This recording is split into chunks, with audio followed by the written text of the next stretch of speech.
নমস্কাৰ বন্ধু বান্ধৱীসকল, আপোনালোক সকলোলৈকে বিহুৰ শুভেচ্ছা আৰু ওলগ জনাইছোঁ দেই। আজি বিহুৰ বতৰতে আমাৰ ক্ষুদ্ৰ চাহ বাগিচাখনত সাৰ ছটিয়াবলৈ লৈছোঁ। এতিয়া সাৰ দিলেহে আমাৰ বাগানত ভালদৰে পাত ওলাব, সেইকাৰণে মই এই বিহুৰ বতৰতে দিছোঁ আৰু উপায়টো নাই। এয়া মই বাল্টিত ভৰাই সাৰ ছটিয়াবলৈ গৈছোঁ। প্ৰথম আৰম্ভণিটো সদায় ময়ে কৰি দিওঁ, তাৰ পাছতে তেওঁলোকে কৰে। এতিয়া মই এয়া ছটিয়াইছোঁ। তাৰপিছত এতিয়া বাকী আমাৰ বাগানত কাম কৰা যিসকল শ্ৰমিক আছে তেওঁলোকে এতিয়া ছটিয়াব আৰু তাৰে সেই দুজনে বস্তাত ভৰাই ভৰাই বাগানলৈ সাৰবিলাক নি আছে।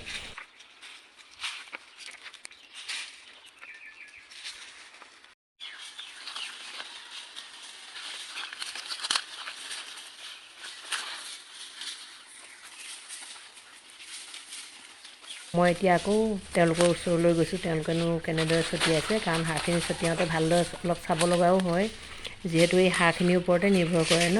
যদি চাহ গছবিলাক ভালদৰে সাৰ জাবৰ গুৰিত নিদিয়ে তেতিয়াহ'লে ধৰক সাৰ নিদিলে মানে গছবিলাক ভালদৰে পাত নোলাব নহয়। সেইকাৰণে মই তেওঁলোকৰ লগত সদায় সাৰ দিওঁতে পূৰা লাগি থাকোঁ, মানে অনবৰত চাই থাকোঁ কেনেকৈ দিছে কি নাই। সেইকাৰণে এয়া চাবলৈ গৈছোঁ। তেওঁলোকে দি আছে বাৰু, ভালদৰে দিছে, ভালেই লাগিছে বাৰু, ধুনীয়াকৈ দিছে তেওঁলোকে। তাৰপাছতে এয়া ময়ো লাগিছোঁ আৰু তেওঁলোকৰ লগতে ময়ো দি আছোঁ। মই সদায় লগত লাগি থাকোঁৱেই তেনেকৈ, প্ৰতিটো কাম তেওঁলোকে কৰিলে অকল তেওঁলোকৰ ওপৰতে, শ্ৰমিকসকলৰ ওপৰতে চব কাম এৰি নিদিওঁ। মানে মই যিখিনি পাৰোঁ মোৰ সাধ্য অনুসাৰে ধৰক সেইখিনি মই কৰোঁ আৰু। তাৰপিছতে এয়া আমাৰ ইতিমধ্যে আমি দি প্ৰায় শেষ হ'লেই আৰু। তাৰপিছতে এতিয়া আমি ঘৰলৈ যাবলৈ লৈছোঁ। এয়া এওঁলোকে যিবিলাক বস্তা আছিলে সেইবিলাক হাতত লৈ ওলাইছে আৰু তেওঁলোকৰ লগতে মই গৈ আছোঁ।